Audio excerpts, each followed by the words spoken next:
देखिए आपका सीपीसी में सेक्शन 55 से भी क्वेश्चन बनता है और ये आपका शुरू किया गया था। आपका 55 ये बता रहा था। हाँ, क्या? नहीं, कैमरा ऑफ हो गया, अभी सही कराते हैं भाई, कुछ ना कुछ कैमरा से वो दिक्कत है।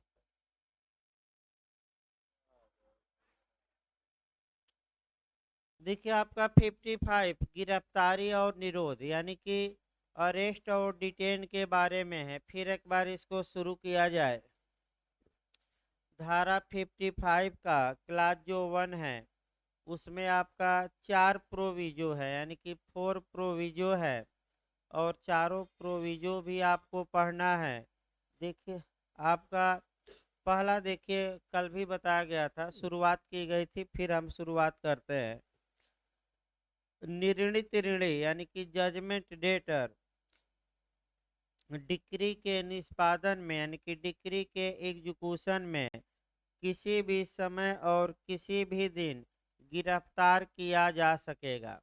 यानी कि जनरल रूल या सामान्य नियम ये निकला कि जो व्यक्ति हारा है यानी कि जजमेंट डेटर डिक्री के प्रवर्तन में आपका किसी भी समय और किसी भी दिन गिरफ्तार किया जा सकता है।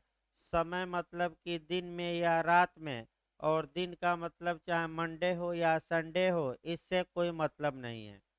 लेकिन इसको जब भी पढ़िए तो जो प्रोविजो इसका है यानी कि परंतुक है, इतना शब्द जब भी पढ़िए तो आप परंतुक नंबर फर्स्ट पढ़िएगा कि अगर निर्णित ऋणी अपने निवास गृह में है तो सूर्यास्त के पश्चात और सूर्योदय के पूर्व उस निवास गृह में प्रवेश करके गिरफ्तार नहीं किया जा सकता। यानी कि इसका मतलब ये हुआ कि किसी भी समय गिरफ्तार किया जा सकता है। इस पर प्रतिबंध लगाता है पहला परंतु कुछ, और ये बता देता है कि गिरफ्तार करने के लिए रात में उसके निवास गृह में प्रवेश नहीं किया जाएगा। पहला प्रोविजो याद रखना। आगे देखिए, और यथाशीघ्रता से न्यायालय के समक्ष लाया जाएगा। यानी कि जब ऐसा व्यक्ति गिरफ्तार हो गया तो जितना जल्दी से जल्दी हो सके आपका कोर्ट के समक्ष इसे पेश किया जाएगा या किया जाएगा, और वह उस जिले के सिविल कारागार में। यानी कि इसका मतलब ये हुआ कि तत्पश्चात न्यायालय उसे उस जिले के सिविल कारागार में सुपुर्द कर देगा, भेज देगा। और अगर उस जिले में सिविल कारागार में सुविधा नहीं है रहने की तो दूसरे जिले के सिविल कारागार में भी ऐसा व्यक्ति भेजा जा सकता है। मान लीजिए कि भाई देखिए सिविल कारागार में कम ही लोग जाते हैं, और सिविल कारागार में आप देखेंगे तो गाय भैंस बैल और सुअर घूमते रहते हैं आसपास, क्योंकि ये भले कानून बताया जा रहा है, जाते बहुत कम लोग हैं। मैं बता दूं, क्योंकि सिविल मामलों में इतना डिले होता है, मैंने बहुत कम लोगों के प्रति ये यूज किया जाता है सिविल कारागार में भेजना। अगला देखिए परंतुक नंबर 2, देखिए भाई, परंतु द्वितीयतः निवास गृह का कोई भी बाहरी द्वार तब तक तोड़कर नहीं खोला जाएगा। अब इसमें जब भी पढ़िएगा यानी कि जब आप परंतुक नंबर सेकंड पढ़िएगा तो आप सीआरपीसी की भी धारा 100 पढ़ लीजिएगा। मेंस में भी पूछा जाता है, पूछा भी गया यूपीएपीओ में। सीआरपीसी की धारा 100 से कोरिलेट करके आपको पढ़ना है। सीआरपीसी की धारा 100 पहले दो लाइन में समझिए, तब इस पर आते हैं। सीआरपीसी का सेक्शन 100 बताता है कि जो स्थान क्लोज है यानी कि बंद है उसकी कैसे तलाशी ली जाएगी। तो उसकी तलाशी के लिए नियम जो सीआरपीसी में है वही नियम आपका प्रोविजो नंबर 2 में है, सेम नियम है। नियम ये है, नियम दोनों में एक है, वो बता दे रहा हूँ मैं एक साथ कि अगर निवास गृह में प्रवेश करके गिरफ्तार करना है तो सामान्यतः बाहरी द्वार नहीं तोड़ा जाएगा। पहले अनुरोध किया जाएगा कि आप दरवाज़ा खोल दीजिए, द्वार खोल दीजिए, और अगर अंदर बैठा व्यक्ति दरवाज़ा नहीं खोलता तब आपका बाहरी द्वार तोड़कर उस निवास गृह में प्रवेश किया जाएगा और ऐसे व्यक्ति को अरेस्ट किया जाएगा। लेकिन फिर पहला परंतु भी ध्यान में रखना है। निवास गृह में प्रवेश कर रहे हैं, दरवाजा तोड़कर ही करिए। लेकिन सिविल मामलों में आप रात में प्रवेश करेंगे कि दिन में करेंगे, तो पहला परंतु भी याद रखना है कि कब करना है, दिन में, रात में नहीं। फिर एक बार कई लोग भाई पूछ भी रहे थे क्वेश्चन, अगर यही क्रिमिनल मामला रहता, यही आपराधिक मामला रहता, तो चाहे रात हो या दिन हो कोई फर्क नहीं पड़ता। यानी कि आपराधिक मामलों में निवास गृह में रात में भी प्रवेश किया जा सकता है, दिन में भी किया जा सकता है, कोई रोक टोक नहीं है। लेकिन सिविल मामलों में रोक टोक है कि निवास गृह में अगर कोई व्यक्ति है, आप अरेस्ट करना चाहते हैं, तो सूर्यास्त के बाद और सूर्योदय के पहले आप उसमें प्रवेश नहीं करेंगे। ये फिर एक बार दिमाग में बैठा लीजिए। ये कि नियम केवल किस में है, सिविल मामलों में। क्रिमिनल में ऐसा कोई नियम नहीं है, जब चाहे तब प्रवेश कर सकते हैं पुलिस। तीसरा परंतु देखिए, तीसरा परंतु फिर स्त्री के लिए आ गया।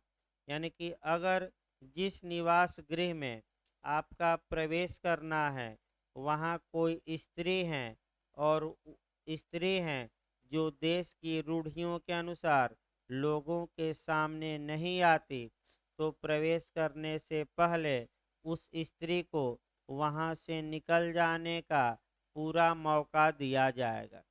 यानी कि प्रोविजो नंबर आपका थर्ड स्त्री के लिए है। इसको जब भी पढ़िएगा प्रोविजो नंबर 3 को, तो आपका एक दो तीन जगह से और कोरिलेट करके हम बताएंगे। आपका पिछली बार 132 से बना था, फिर 56 से भी कई बार क्वेश्चन आया है, और धारा 55 वन के प्रोविजो नंबर 3 से भी क्वेश्चन आ सकता है। फिर एक बार पहले 3 समझिए, तब आपका 56 और तब आपका 132। पिछली बार आपका 132 से क्वेश्चन बना था, अब 56 से भी क्वेश्चन बना है। अब हो सकता है कि नया क्वेश्चन आपका जो दे, आपका सेक्शन 55 के प्रोविजो नंबर 3 से भी दे सकता है। तो आपका देखिए पहले परंतुक नंबर 3 क्या कहता है। अगर किसी निवास गृह में प्रवेश करके निर्णित ऋणी को गिरफ्तार करना है और वह जो निवास गृह है वह किसी स्त्री के वास्तविक अधिभोग में है, यानी कि कोई स्त्री उसमें रह रही है, पजेशन में है, यूज कर रहे हैं निवास गृह को, और स्त्री ऐसी हैं जो देश की रूढ़ियों के अनुसार लोगों के सामने आने के लिए विवश नहीं की जा सकती, तो ऐसी स्त्री को वहां से हट जाने का या निकल जाने का पूरा अवसर दिया जाएगा। उसके बाद प्रवेश करके और निर्णित ऋणी को गिरफ्तार किया जाएगा। ये नियम है। अब स्त्री के मामले में आपका सेक्शन 56 भी काम करेगा, और 56 ये बताता है कि अगर कोई निर्णित ऋणी स्त्री है, मामला धन संबंधी था, तो ऐसी स्त्री को डिक्री के निष्पादन में अरेस्ट या गिरफ्तार नहीं किया जा सकता। लेकिन डिक्री किसके लिए है, केवल किसके लिए डिक्री पारित की गई है तब ये नियम लागू होगा, सबके लिए नहीं, केवल किसके लिए, धन के लिए। और 132 भी पूछा गया था पिछली बार। फिर देखिए आपका 132 ये कहता है कि अगर प्रतिवादी कोई स्त्री है या माने अगर कोई पक्षकार स्त्री है और वह देश की रूढ़ियों के अनुसार, याद रखिए यही पूछा जाता है, देश की रूढ़ियों के अनुसार लोगों के सामने आने के लिए विवश नहीं की जानी चाहिए, तो न्यायालय उसको पर्सनल अपीयरेंस से, यानी कि स्वयं उपसंजाति से, यानी कि स्वयं न्यायालय में हाजिर होने से छूट दे सकता है कि आप स्वयं न्यायालय में हाजिर न होइए, आप अपने अभिकर्ता या वकील के माध्यम से हाजिर होइए, आपको स्वयं आने की आवश्यकता नहीं है।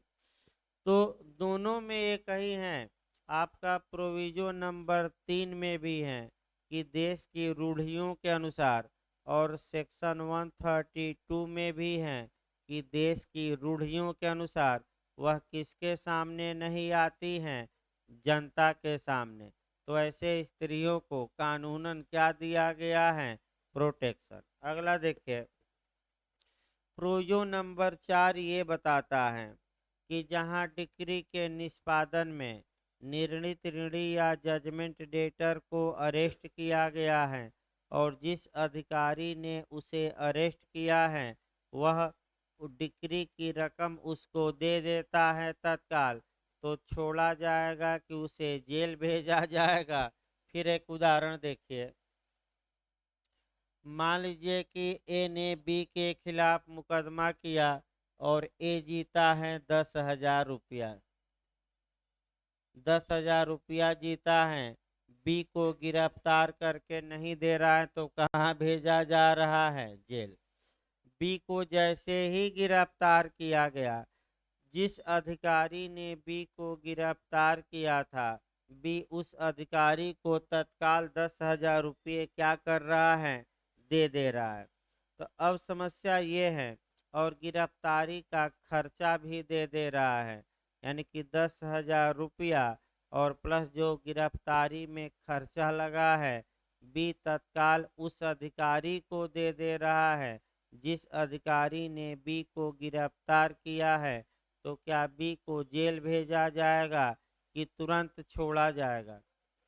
क्यों छोड़ा जाएगा? क्योंकि मुख्य उद्देश्य तो यही था जेल भेजने का कि ये पैसा क्या करे, दे, और जब दे दिया तो जबरदस्ती क्यों जेल भेजा जाए।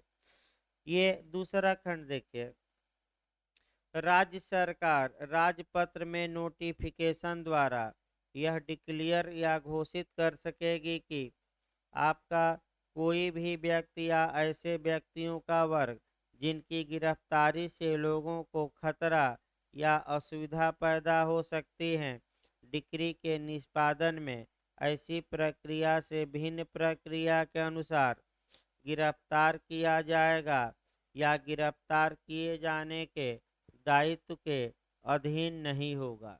इसका मतलब ये हुआ कि राज्य सरकार को पावर है, दो पावर यहाँ दिया गया है कि अगर राज्य सरकार को लगता है कि डिक्री के निष्पादन में इस व्यक्ति को अरेस्ट किया गया तो लोगों को क्या आपका खतरा उत्पन्न हो सकता है आम जनता को, या आम जनता को असुविधा पैदा होगी, तो राज्य सरकार चाहे तो गिरफ्तारी से मुक्त कर सकती हैं कि इसे गिरफ्तार न किया जाए, यानी कि फिर भी बच जाएगा, या इसे दूसरे तरीके से गिरफ्तार किया जाए, यानी कि या तो गिरफ्तार ही भी को न किया जाए या किसी भिन्न तरीके से किया जाए, यानी कि आपका ये राज्य सरकार को क्या है, पावर। तीसरा देखिए, जहां निर्णित ऋणी धन के संदाय के लिए डिक्री के निष्पादन में गिरफ्तार किया जाता है और आपका कह सकते हैं कि न्यायालय में लाया जाता है, वहां न्यायालय उसको कह सकते हैं कि मौका देगा, यानी कि मौका ये देगा कि तुम चाहो तो अपने को इंसॉल्वेंट डिक्लेयर करा सकते हो, यानी कि ये तीसरा खंड आपका महत्वपूर्ण है भाई, इसको आपको अच्छे से याद रखना है। और चौथा खंड भी, तीसरा और चौथा खंड फिर देखिए आपका, तीसरा खंड देखिए पहले एक उदाहरण से, तो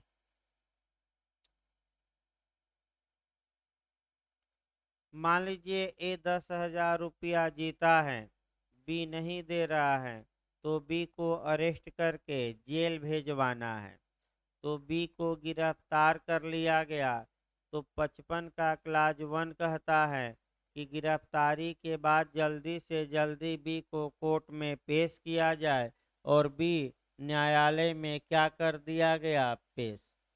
तो न्यायालय का ये कर्तव्य है कि वह बी को बताएगा कि अगर तुम चाहो तो अपने को इंसॉल्वेंट घोषित कर सकते हो, दिवालिया घोषित करवा सकते हो।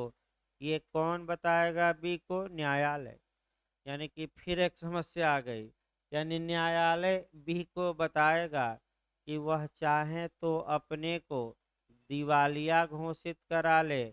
दिवालिया का मतलब क्या होता है, यही समझ लीजिए। ऐसा व्यक्ति जो अपने ऋणों को चुकाने में असमर्थ हो गया है, उसी को दिवालिया कहते हैं। कहा जाता है कि इस कंपनी का दिवाला निकल गया, यानी कि अब ये कंपनी जितना लोगों से उधार ली है वह अब चुका नहीं पाएगी। तो मान लीजिए कि आपका बी ने उधार लिया था, मान लीजिए सी से लिया था 1,000 रुपया, डी से लिया था 500 रुपया, और ई से बना दिया जाए 500 रुपया। सी, डी और ई मुकदमा किए बी के खिलाफ, तीनों जीते हैं, और डिक्री के निष्पादन में बी को अरेस्ट कर लिया गया क्योंकि ये पैसा नहीं दे रहा है। तो जैसे ही बी कहाँ लाया गया, न्यायालय में, न्यायालय बी को बताएगा कि तुम चाहो तो अपने को इंसॉल्वेंट या दिवालिया घोषित करवा सकते हो, और ऐसी दशा में तुम्हें मौका दिया जाएगा। तो अगर बी कहता है कि मैं अपने को दिवालिया घोषित करवाऊंगा, तो जेल नहीं भेजा जाएगा, वहां से बी को क्या किया जाएगा, छोड़ दिया जाएगा। और खंड 4 ये कहता है कि समय दिया जाएगा। समय याद रखना है, कितने माह बी को समय दिया जाएगा कि वह अपने को दिवालिया घोषित कराने के लिए आपका एप्लीकेशन कोर्ट में दे दे। तो समय याद रखना है, कितने मास। तो बताइए, न्यायालय बी के अधिकार को बताएगा, ये खंड 3 में है, और कितने मास के अंदर बी को एप्लीकेशन दे देना है। तो मास याद रखे, कितने मास के अंदर, 1 मास। अब आइए बी, अगर 1 मास के अंदर, अब आगे बढ़ा जाए, 1 मास के अंदर बी आपका एप्लीकेशन नहीं देता, तो बी को गिरफ्तार करके सिविल कारागार भेजा जाएगा। और 1 मास के अंदर अगर बी एप्लीकेशन दे देता है, तो उस एप्लीकेशन पर न्यायालय विचार करेगा, और न्यायालय को लगता है कि बी दिवालिया है, तो बी को क्या घोषित कर दिया जाएगा, दिवालिया। तो जैसे ही बी को इंसॉल्वेंट डिक्लेयर किया गया, अब बी के पास जो प्रॉपर्टी है वह बी की अब नहीं रही। मैं फिर बता दूं, अब बी की नहीं रही। बी के पास जितनी प्रॉपर्टी है उस प्रॉपर्टी को कुर्क किया जाएगा, जब्त किया जाएगा, और न्यायालय चाहे तो इसके लिए आपका रिसीवर नियुक्त कर सकता है, जो बी की सारी प्रॉपर्टी को क्या करे, कुर्क, या कंपनी लॉ में हम कहते हैं लिक्विडेटर, एक शब्द यूज किया जाता है लिक्विडेटर, यानी कि परिसमापक। फिर याद रखें, यानी कि बी की जो प्रॉपर्टी है वह कुर्क करके नीलाम करके बेचवाई जाएगी, और ये सब कार्य करने के लिए न्यायालय द्वारा एक व्यक्ति को अपॉइंट किया जा सकता है, या तो लिक्विडेटर या रिसीवर, यानी कि या तो परिसमापक या प्रशासक, या आपका कह सकते हैं कि प्रापक। अब न्यायालय जिसको नियुक्त करे, तो प्रापक मान लीजिए कि लिक्विडेटर ही नियुक्त कर दिया, परिसमापक, तो परिसमापक करेगा क्या, बी की जितनी प्रॉपर्टी है कुर्क करेगा, न्यायालय की ओर से नीलाम करेगा, बेचवाएगा, और जो पैसा आएगा सी डी और ई में आपका बंटवारा किया जाएगा प्रोपोर्शनल रूप से, आनुपातिक रूप से। तो मान लीजिए बी की प्रॉपर्टी बेचने पर टोटल धन आया 1,000 और बी को वापस कितना लौटाना है, टोटल 2,000। तो अब सीपीसी की धारा आगे बताई जाएगी। आपका 73 आपका ये कहती हैं कि आनुपातिक वितरण किया जाएगा ऐसी दशा में, यानी कि जिसने जितना पैसा दिया है उस अनुपात में उसका पैसा वापस किया जाएगा। तो बताइए इस उदाहरण में अब सी कितना पाएगा, 500, क्योंकि टोटल पैसा आया ही कितना। और डी कितना पाएगा, 250, और ई कितना पाएगा, 250, क्योंकि बंटवारा कितने में करना है, यानी कि आपका लेने वाले 2,000 और देने वाले के पास कितना है। तो कौन सा सेक्शन अप्लाई होगा, 73। इस प्रकार आपका 55 भी बेयर एक्ट मुख्य रूप से समाप्त हो गया। अब आइए देखा जाए आपका 56 देखा जाए।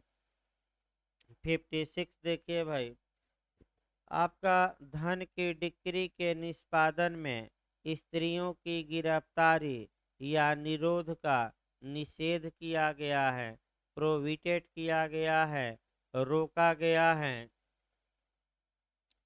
आइए इसी उदाहरण को आगे बढ़ाया जाए। सेक्शन याद रखिएगा कि किस डिक्री के पहला 3-4 मॉडल बनाया जाए क्वेश्चन का।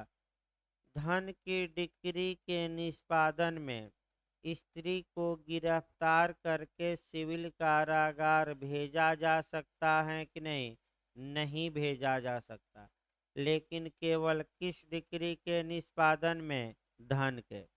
अगर आपका धन के अलावा कब्जा देने का मामला हो, विभाजन का मामला हो, प्रॉपर्टी का मामला हो, इत्यादि मामले हैं, तो ऐसे मामलों में स्त्री को भी गिरफ्तार करके जेल भेजा जा सकता है। लेकिन केवल और केवल जो स्त्री को धारा 56 में छूट मिली है वह किस मामले में मिली है, मनी के मामले में, यानी कि धन के मामले में। तो स्त्री को दे देगा कि किसी स्त्री को, एक तो सेक्शन याद करके जाना है 56।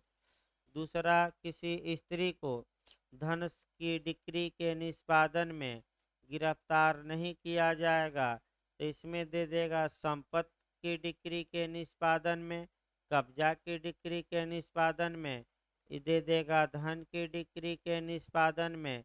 किसमें गिरफ्तार नहीं किया करके जेल भेजा जाएगा, केवल और केवल याद रखे किस में, धन, भाई मनी।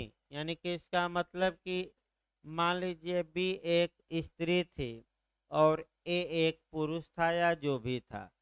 ए ने बी के खिलाफ मुकदमा किया कि बी हमारा 10,000 रुपया उधार ली है, नहीं दे रही है। न्यायालय ए के पक्ष में डिक्री पारित करता है, 20 पैसा वापस नहीं कर रही है डिक्री के बावजूद भी। तो बी के खिलाफ क्या किया जाएगा, क्या बी को गिरफ्तार करके जेल भेजा जाएगा, नहीं। कौन सी धारा प्रोहिबिटेड करती है, 56। तो बी की जो प्रॉपर्टी होगी उसको अटैच किया जाएगा, अटैच करके नीलाम किया जाएगा, नीलाम करके बेचवाया जाएगा, और जो उससे पैसा आएगा किसको दिलवाया जाएगा, ए को। लेकिन बी को गिरफ्तार करके इस मामले में जेल नहीं भेजा जाएगा। इसी के साथ फिर एक बार हम बता दें, तुरंत आपको सेक्शन पढ़ना, स्त्री के मामले में कौन सी धारा पढ़नी है, 132, कि कुछ स्त्रियों को पर्सनल अपीयरेंस से, व्यक्तिगत हाजिरी से, स्वयं उपस्थित होने से या स्वयं उपसंजाति से, सब एक ही हैं, अलग अलग नहीं है, सबका मतलब एक ही है कि सशरीर हाजिर होने से आपका छूट दी जा सकती है। तो किस स्त्री को पूछा गया था पिछली बार, किस स्त्री को पर्सनल अपीयरेंस से छूट दी जाती है, तो जो देश की रूढ़ के अनुसार लोगों के सामने नहीं आती, या जो परिवार की रूढ़ के अनुसार, या जो अंतर्राष्ट्रीय रूढ़ के अनुसार, तो जो किस रूढ़ के अनुसार, देश की रूढ़ के अनुसार लोगों के सामने नहीं आती। तो आगे चलिए, अब 57 देखिए। एक एक लाइन की धारा है 57। अब देखिए 57 फिर एक बार याद रखिए। भाई ए चाहता है कि बी हमारा पैसा नहीं दे रहा है या डिक्री का पालन नहीं कर रहा है, तो बी को गिरफ्तार करके हम जेल भेजवा दें। तो दिक्कत ये है कि ए बी को तो जेल भेजवाता है, सिविल कारागार। तो सिविल कारागार में जो पैसा लगेगा वह पैसा ए ही देगा, यानी कि ए गिरफ्तार करके जेल भेजवाए बी को सिविल कारागार, और ए का भोजन पानी की व्यवस्था, नाश्ते की व्यवस्था और चायबाजी की व्यवस्था, इसका पैसा भी कौन दे? ए देगा कि सरकार?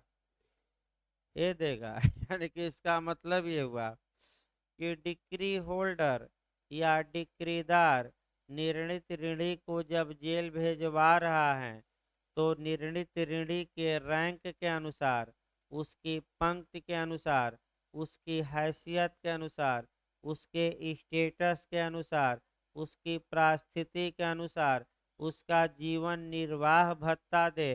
तो बताइए इस उदाहरण में कौन देगा? अब ये आया कि भाई हैसियत के अनुसार, तो अगर भी हैसियत वाला व्यक्ति है तो हैसियत में क्या दो बूंद आती हैं कि नहीं? ये नहीं आती भाई। अब ये ना कह दिया है कि दो बूंद का भी पैसा दे। भाई ये ना कहेगा कि आपका शराब का भी पैसा दे, ये नहीं कहना है।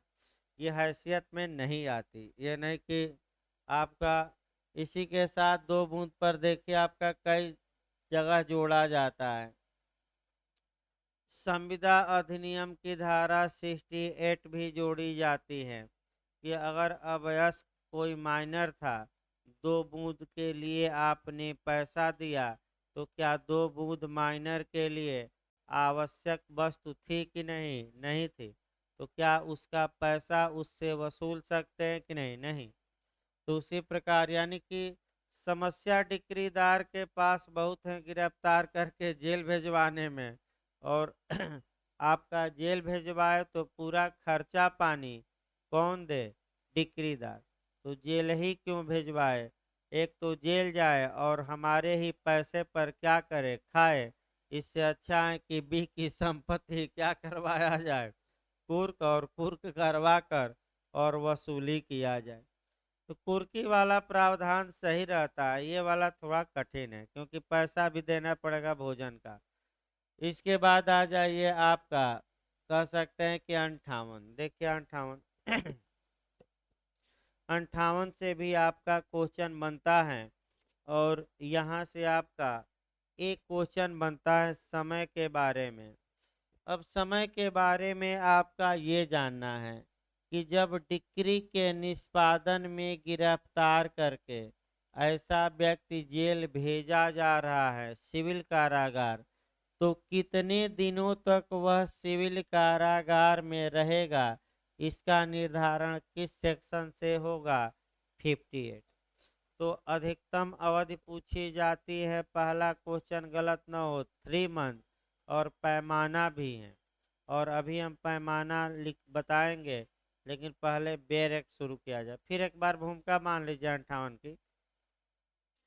जब निर्णित ऋणी या हारने वाला गिरफ्तार करके जेल भेजा जा रहा है, तो अधिकतम कितने दिनों के लिए वह जेल में रखा जा सकता है, या कितने दिन तक जेल में रखा जाएगा सिविल कारागार में, इसका निर्धारण किस सेक्शन से किया जाएगा?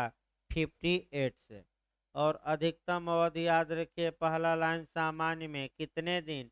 3 मास। वही याद करके जाना, और तो पैमाना हम बताएंगे। देखिए कह करके, निरोध और छोड़ा जाना, यानी कि डिटेन, यानी कि बंदी बनाना और छोड़ा जाना। देखिए आपका यहाँ जो लोग एमपी डाले हैं, थोड़ा अंदर से क्वेश्चन बनता है।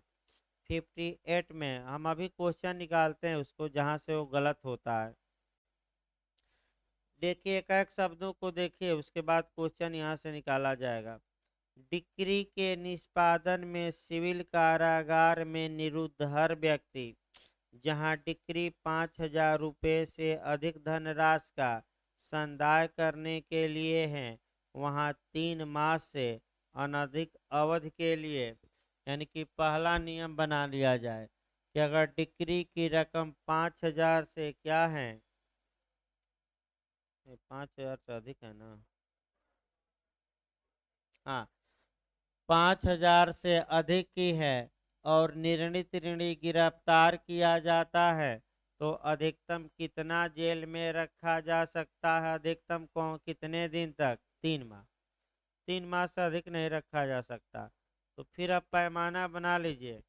5,000 से अगर अधिक रकम है, 10,000 हो, 1 करोड़ हो, 1 अरब हो, 1 लाख हो, उससे मतलब नहीं है, और जजमेंट डेटर को अरेस्ट करके जेल भेजा जा रहा है तो उसे अधिकतम कितने दिनों तक जेल में रखा जा सकता है? 3 माह।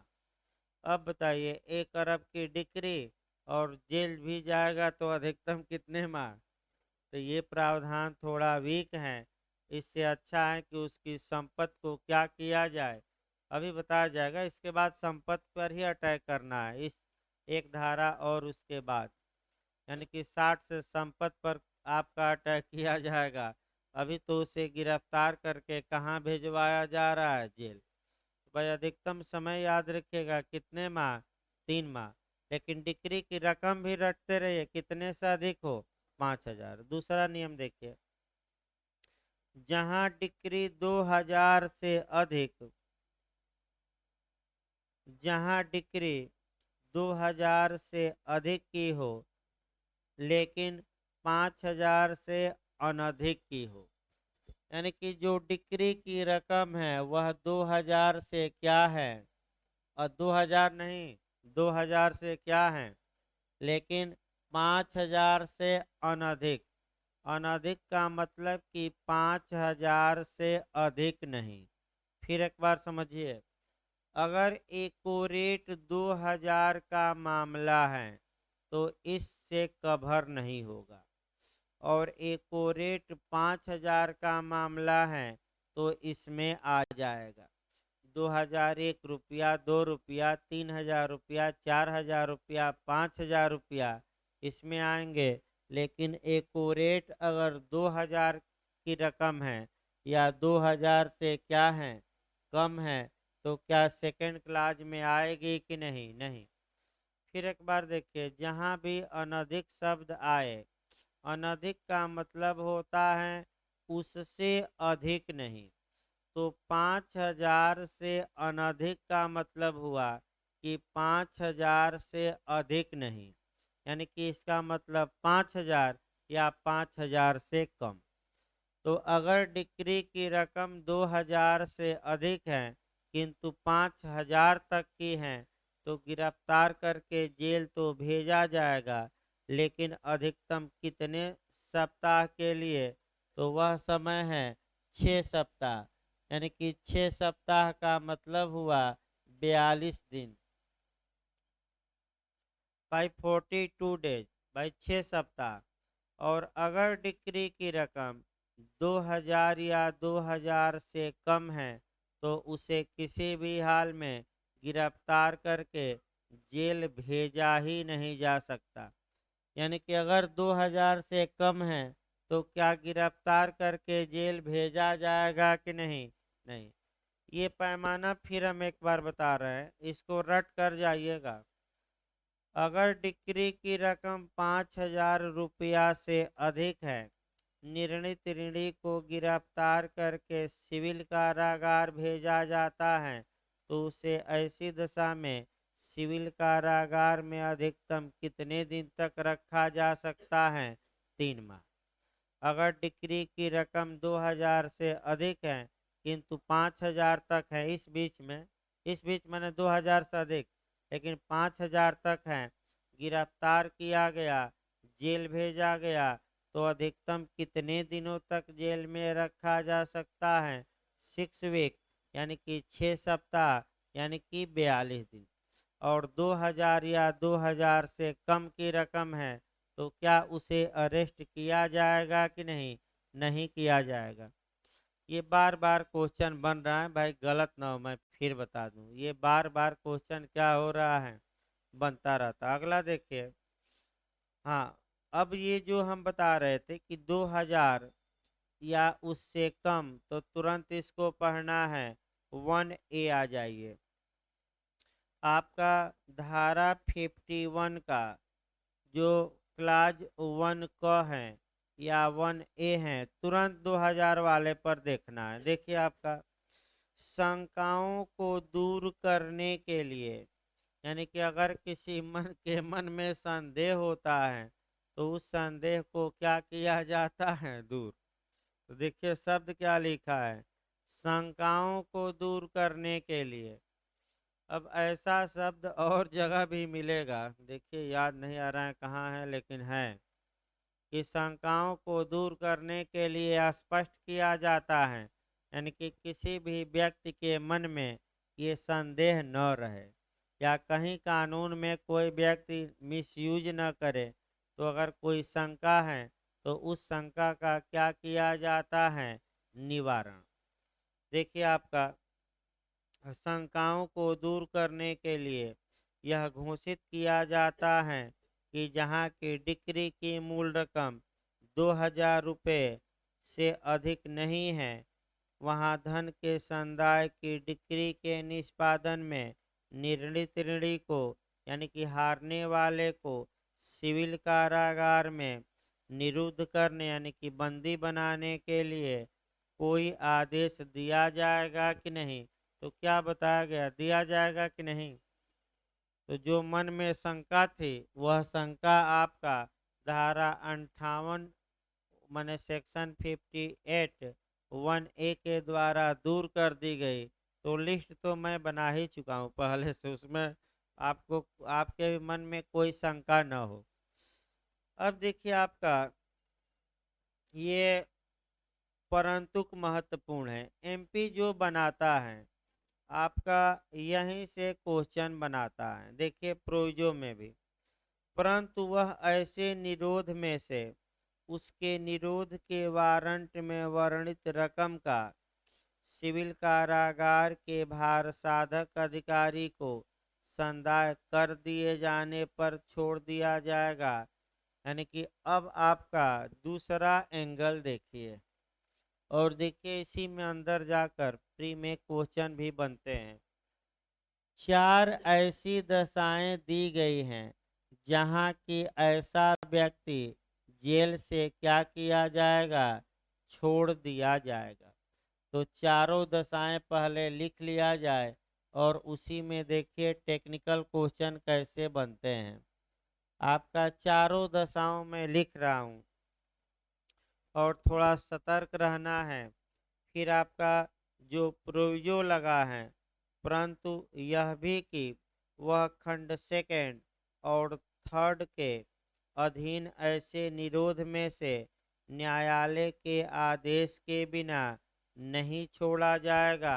यानी कि अगर मामला किस में आ जाए, सेकंड में आ जाए, थर्ड में आ जाए, तो वह तब ही छोड़ा जाएगा जब न्यायालय क्या दे दे? आदेश। इसका मतलब ध्यान समझिए, यही आपका फंसाता है कि कब निर्णित ऋणी को न्यायालय के आदेश से ही जेल से रिहा किया जाएगा। तो जब मामला किस में आ जाए? आपका क्लाज सेकंड में और क्लाज थर्ड में। अभी हम बताएंगे। दूसरा क्वेश्चन कि कब ऐसे व्यक्ति को न्यायालय के आदेश के बिना भी सिविल कारागार से छोड़ा जा सकता है? तो न्यायालय के आदेश की आवश्यकता नहीं है। तो जब मामला किस में आ जाए?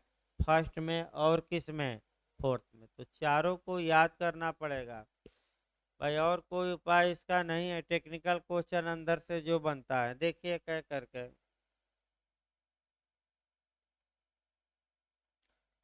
उसके निरोध के वारंट में वर्णित रकम का सिविल कारागार के भार साधक अधिकारी को संदाय कर दिए जाने पर। इसका मतलब एक उदाहरण बना लिया जाए।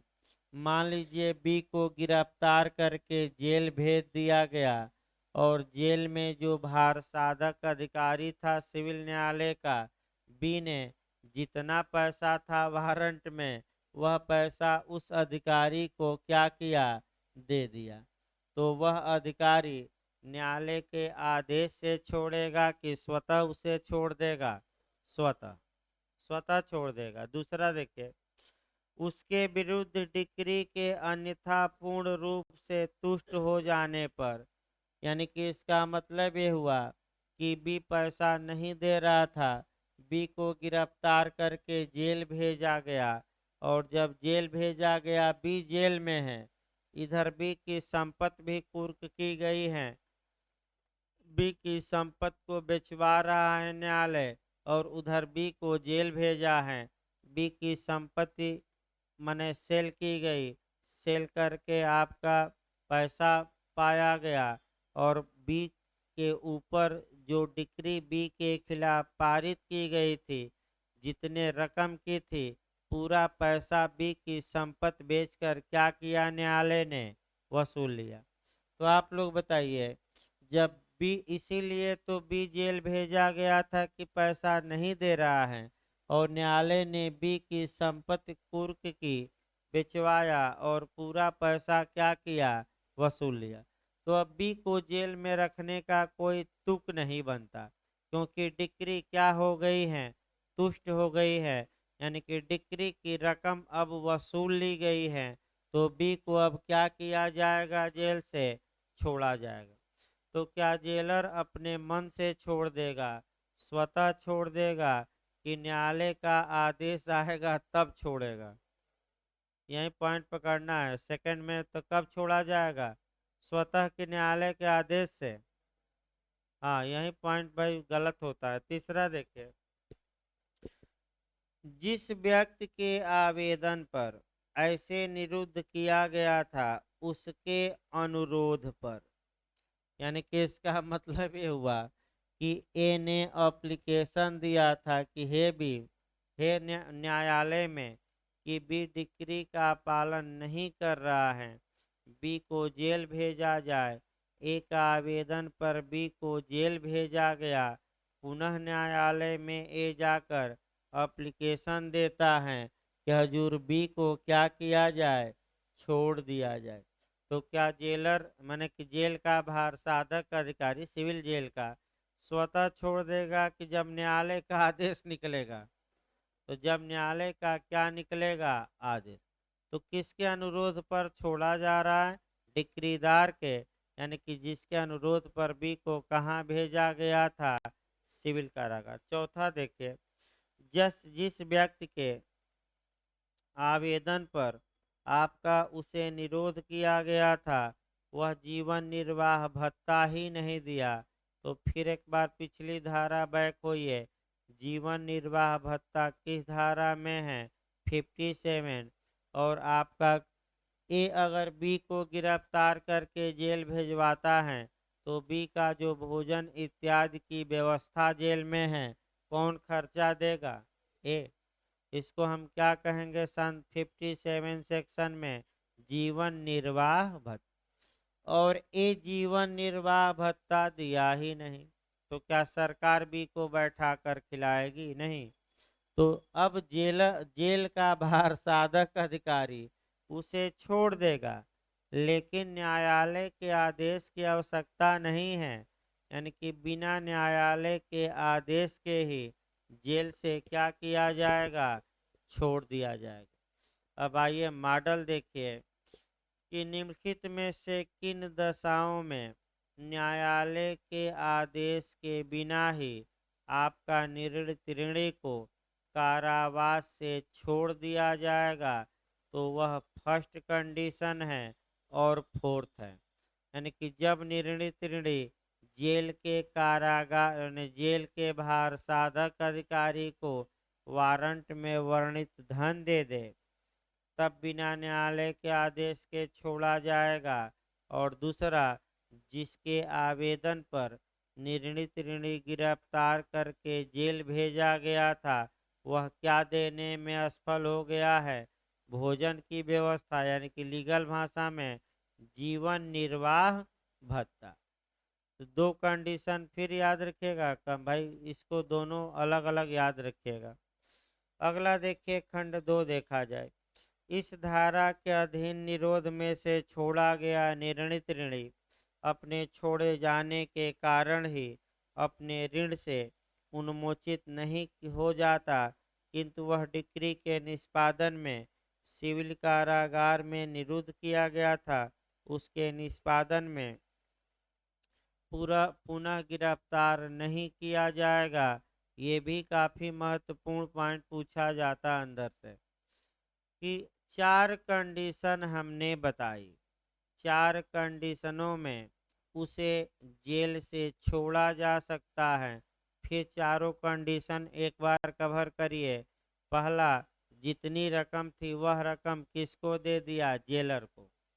तो डिक्री तुष्ट हो गई, अब कोई धन बचा नहीं, पूरी रकम दे दिया।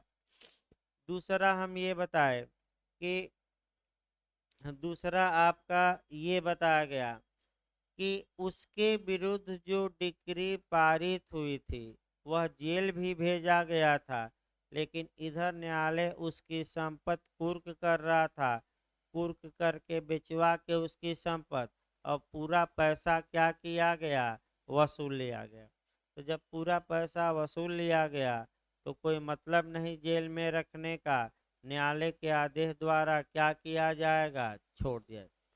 तीसरा ये है कि जो व्यक्ति जेल भेजवाया था आवेदन देकर, वहीं आवेदन दे कि हजूर इन्हें छोड़ा जाए।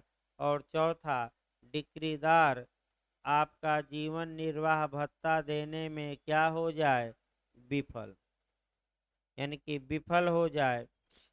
अब समस्या देखिए यहाँ ये है कि अगर एक बार वह छोड़ दिया गया 58 के तहत, तो क्या वह उस डिक्री के एग्जीक्यूशन में पुनः अरेस्ट करके सिविल कारागार भेजा जा सकता है कि नहीं? नहीं। यही अंतर है। 59 में अगर छोड़ा जाता है, मैं फिर बता दूं, 59 में छोड़ा जाता है, एमपी के लिए बहुत महत्वपूर्ण है ये क्वेश्चन। एमपी में अंदर से ये दोनों धाराएं पूछी जाती हैं। अगर एक पॉइंट भी मिस किए आपका, मैं बता दूं, यूपी में इतना अंदर भले कभी ना गया हो, एमपी एकदम अंदर से पूछा जाता है, उलझाव एकदम बेरक की भाषा लिखेगा। तो 58 के तहत अगर उसे अरेस्ट किया गया, जेल भेजा गया और जेल से छोड़ा गया है, तो कुछ आपका कुछ दशाओं में पुनः गिरफ्तार मने किया जा सकता है कि नहीं? उस डिक्री के निष्पादन में नहीं, किसी भी दशा में नहीं। लेकिन डिक्री से उन्मोचित नहीं हो गया, डिक्री की रकम वसूल होगी, लेकिन अब गिरफ्तार करके वह जेल, तो भाई कैसे वसूल होगी? और भी तो तरीके हैं। कौन से तरीके हैं? तो उसकी प्रॉपर्टी को क्या किया जाए? कुर्क, और कुर्क करके बेचवा कर पैसा वसूले। लेकिन यही अगर आपके दे दे 59 में, तो 59 में मैं बता दूं कि आपका डिक्री के निष्पादन में अगर गिरफ्तार करके जेल भेजा गया, तो आपका माने ये समस्या आती है कि क्या पुनः उसे गिरफ्तार उसी डिक्री के निष्पादन में किया जा सकता है कि नहीं? किया जा सकता है। और दोबारा कहाँ भेजा जा सकता है? जेल। लेकिन 58 में दोबारा गिरफ्तार नहीं होगा, भले उसकी संपत्ति कुर्क करके आप क्या वसूलिए? पैसा। सतर्क रहना। 59 देखिए, रुग्णता के आधार पर छोड़ा जाना, इलनेस के आधार पर। तो जैसे वकील साहब कहते हैं रोज कोर्ट में, इलनेस इलनेस इलनेस, इतना इलनेस लगा देंगे कि न्यायालय डेट पर डेट, डेट पर डेट, डेट पर डेट क्या करता रहता है? हमारी बीवी बीमार हो गई तो बचवा बीमार हो गया तो हम खुद बीमार हो गए, और इलनेस दूसरे कोर्ट में बहस कर रहे हैं, लेकिन क्या लगा दिए हैं एक कोर्ट में? इलनेस। और जज साहब कुछ कहेंगे तो वकील क्या कर देंगे? हड़ताल। भाई हड़ताल का अधिकार है हमारा, हम क्या कर देंगे। तो मामला लिंगर होने का कारण एक और है कि वकील साहब लोग डेट पर डेट लेकर क्या करते रहते हैं, भागते रहते हैं। जैसे कि एक ये भी है कि अगर विपक्षी को लगता है कि इस मामला हमारा कमज़ोर है, हम हार जाएंगे, तो वकील साहब से बस ये कहता है कि किसी तरह मामले को क्या करिए, टालिए, जितना हो सकता है टालिए। और वकील साहब भी पूरे मनोयोग से कई साल तक मामला क्या करते हैं, हाई कोर्ट में 20-20 साल से मामले 40 साल से चल रहे हैं, बस डेट पर डेट। तो हाई कोर्ट को भी तो संज्ञान लेना चाहिए कि नहीं है वकील तो क्या करें, एक दो डेट के बाद खारिज। लेकिन वो जज बदलते रहते हैं, आपका इलनेस देखे चलो अगली डेट, ये नहीं देखते, पुराना रिकॉर्ड नहीं देखा जाता जल्दी। देख लेगा जिस दिन उस दिन क्या किया जाएगा, खारिज ही। ये तो लगातार इलनेस में ही रह रहे हैं, यानी कि क्या 2 साल कोई बीमार रहेगा। तो रुग्णता के आधार पर छोड़ा जाना, इसका मतलब एक लाइन में ये हुआ कि भाई बीमार माने जेल तो भेजा गया, लेकिन जेल में बीमार पड़ गया, कोरोना हो गया और जेल में अन्य लोगों को फैला देगा, तो उसे क्या किया जाए, छोड़ देना ही क्या रहेगा। यानी कि ऐसा कोई रोग हो जाए कि अन्य लोगों के संपर्क में आने पर वो भी रोगी हो जाएं, तो ऐसी दशा में जेल में रखा जाए कि छोड़ा जाए उसको, कि कोरोना फैलाया जाए। तो फिर आपका देख ही रहे धीरे धीरे कोरोना का मामला भी धीरे धीरे क्या हो रहा है, मैंने शुरुआत हो गई है। तो आपका सतर्क ये किया जा रहा है, चाहे कोरोना आए ना आए, बंद हो जाए भले ही, ऑनलाइन आपका चलता रहेगा, कोई दिक्कत नहीं है। और आपका एपीओ का एग्ज़ाम 19 जून को होने की संभावना है, ये भी बता दिया जाए। तो जो लोग एपीओ की तैयारी कर रहे हैं, पूरे मनोयोग से लग जाए, फार्म का इंतज़ार ना करें। फार्म तो आ ही जाएगा 1 हफ्ता 10 दिन में। और एग्ज़ाम मैं बता दूं, शेड्यूल लगभग तय है 99%, और 19 जून है। तो आपका कर्तव्य है कि सुबह भी क्रैश कोर्स लगेगा अभी कुछ दिन बाद, यानी कि सुबह आपका वहीं लास्ट में लगता है एक सब्जेक्ट, आपका 11:30 11 बजे के बाद ही, यानी कि रेगुलर बैच जो चल रहा है इसके बाद ही आप कहेंगे। तो भाई चूंकि शाम को आईपीसी सीआरपीसी चल रही हैं, तो सुबह आपका या तो पुलिस एक्ट लगाया जा सकता